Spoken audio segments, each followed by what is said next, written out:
athletic director at Missouri Western, and Josh was a real big part of our program when we first started. He was one of the main recruits we brought in. We were lucky to get him. He transferred in, and he really he was a great player. He brought in a toughness and a work ethic, and he knew he was going to be very successful at whatever he decided to do, and I'm glad he got involved in athletics, because it's great to have a guy like that involved in our business, and it's great to have him in our conference. It makes our conference even stronger. It'll be tough going against him, but I just wanted to make a public congratulations to Josh. This year's team we're very excited about. We have a lot of returners. Probably the thing I've been most impressed with this group is from our bowl practices through spring ball, through the summer, as far as I could tell, because we're pretty limited in the summer with what we can see them do. Their work ethic and their joy of the game is what impresses me. They have a great passion for the game, a passion for the training aspect of it. They seem to really enjoy each other and really can't wait to get started in camp. One of the things with us starting a week later than the Division I schools, you kind of feel like you're a little bit behind, because you're reading about all these things on the social media about their camps getting started, and you're kind of like, oh, we're behind them already. But it's just anxious to see our guys come in. We've seen them throughout the summer coming through, and you can just tell that they're anxious to get the season started. Feel like conditioning-wise, this may be one of the top teams we've had as far as physical conditioning goes. And you really have to have that in today's football. We have such a short amount of time to get ready to play. We'll eventually have about 24 practices before we play, 24, 25. And so the guys have made it a year-round commitment. And you see that everywhere, but I've been very, very impressed with this group of players. And it goes across the board, from linemen to skill players, offense, defense, and special teams. Their commitment to the sport and the love of the game. And when you have guys like that, it makes it a lot of fun. All right, we'll open it up now with questions for players. Again, raise your hand, tell us your media outlet, and then ask your questions of the players.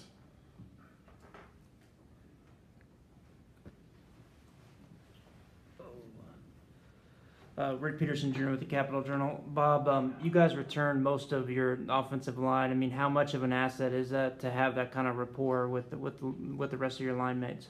Oh, it's huge. Past couple of years, we've had freshmen come in and had to throw them in the fire off the bat, which kind of hurts, but we also did pretty well with that. But having everybody come back was amazing. And, secondly, like Coach mentioned, you guys had some extra time with the mineral water bowl practices. How much does that help you prepare for this year? Honestly, a lot, because going into that is just a different experience. It's a great time. Love going up there and doing that bowl game. But yeah, getting those extra practices, and other guys aren't doing that. Other teams don't have that opportunity. So obviously, any extra work we can get in, that helps. And, obviously the one big loss was Michael Miller. What did you kind of learn from him that'll help you or in moving forward? Me and Mike are pretty close. We were pretty good friends throughout, got pretty close over the few years we played with each other. He helped me a lot. Just texting him, talking to him about my, because I moved to tackle. He was a tackle. I'm just new to the tackle thing, kind of. So getting to talk to him about my new techniques and all that, and what kind of steps I should be taking, it's great. He's great to have around. We're bringing him to GA too, which is going to help a lot. Nice. Austin, how would you kind of assess the defensive's overall performance last year? What did you guys do really well, and what kind of improvements are you looking to make this year? I feel like we're just very physical. We fly around, we make big plays, and we're very aggressive. And with that being said, we got a lot of guys coming back, and a lot of guys that are hungry to get back on the field. This offseason's been huge, and we've had great numbers throughout the summer, and we're just ready to get after it. And you guys lost Cody Hyman. Kind of the same question with Bob. What kind of things did you learn from him that can maybe help you move forward? Cody Hyman's a beast. He playing next to him last year. It was an honor. His leadership, his talent. I mean, it just kind of almost rubs off, and it was great to have him around, and he's great. You guys are always so deep at linebacker, and Derek kind of got his feet wet last year, and Cedric Gonzalez. What are you kind of looking forward to seeing what those guys can do this year? It's going to be good. We got a great linebacker core coming back. Derek getting quite a bit of play time as well with Cedric, And we're all, like I said before, we're all hungry and we're all ready to get after it. And we got a lot of young guys that have also been here all summer, working their tails off, and you know, ready to back us up whenever we need to step down for a minute. So. Hey guys, back here. Jonathan Deutsch, WWTV. Coach mentioned physical conditioning. I'm curious about hair conditioning right now. What's been going on with that?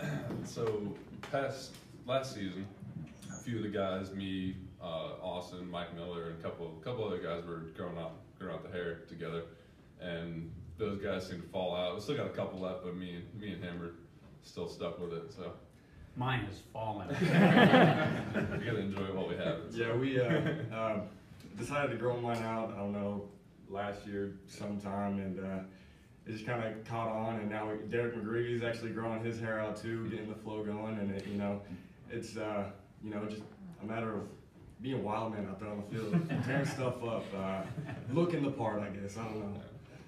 We'll cut it after this game. All right, further questions for players? Kevin Haskin, Topeka Capital Journal. I guess this one might be more for Craig, I'm sorry, but was there a time when you would have had a barber be part of summer conditioning? Have you kind of grown in that respect in terms of allowing players to be free spirits? Yeah, that's a great question. You know, back in the day, one of the things we started out when I was coaching, we never really messed with the hair too much because that seems to be like a Samson thing or whatever. But the earrings, you know, I can't even tell you with kids with earrings now, but at one time it was the jewelry, and you're like, hey, you got to take that out. You can't have it in the building and all those kind of things. But even I remember when I was first started coaching, it was hats. You know, guys wearing hats into meetings and that, and cell phones, all those things. You were like, hey, you got to leave those in your locker and that. But anymore, it's just a part of them. I don't even know if I recognize if they have earrings or hats on or anything like that. So yeah, probably changing with the times is probably smart. You know, you pick your battles, and if it's something that they feel important about and it makes them more confident, get in that mode to be a player. As a coach, you kind of go along with it. All right, we'll open it up now for questions for players or coach.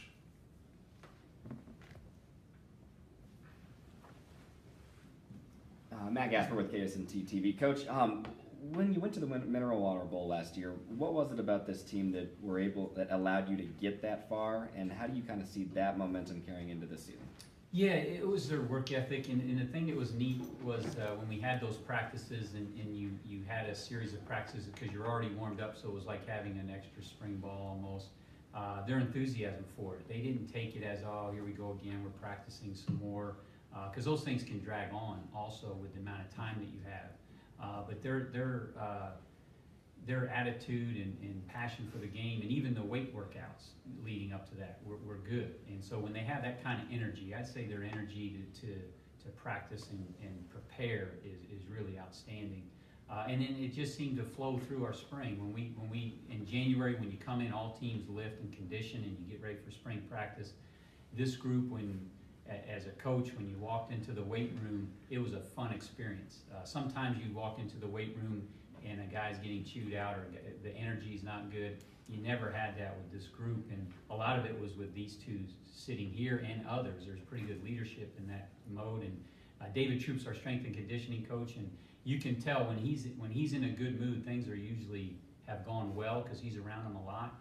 And he usually had a smile on his face, and that's not always the case. And so when your strength coach is happy, usually that means the guys have worked really hard.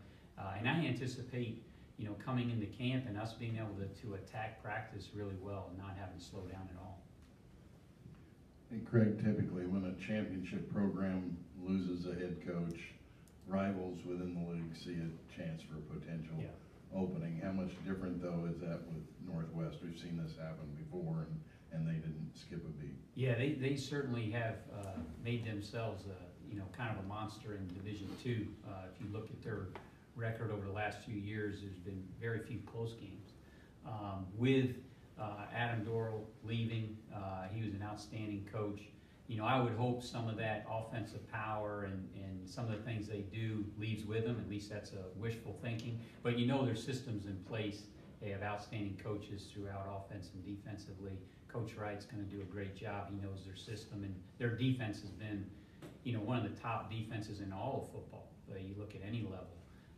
And so that's going to continue to be a strength of theirs. But you'd hope with some changeover, maybe we play them early, which is nice. So maybe they'll have a little lack of communication in certain spots. But you know, you hope there's a little chink in the armor that you can kind of dig at a little bit. But they're outstanding, and that's the one thing that they've done. They've really forced this conference. I mean, every team's had to get better to compete with them. And if you look at great conferences, you see that the top team kind of leads people to catch up, and that's where we are. And our kids know that.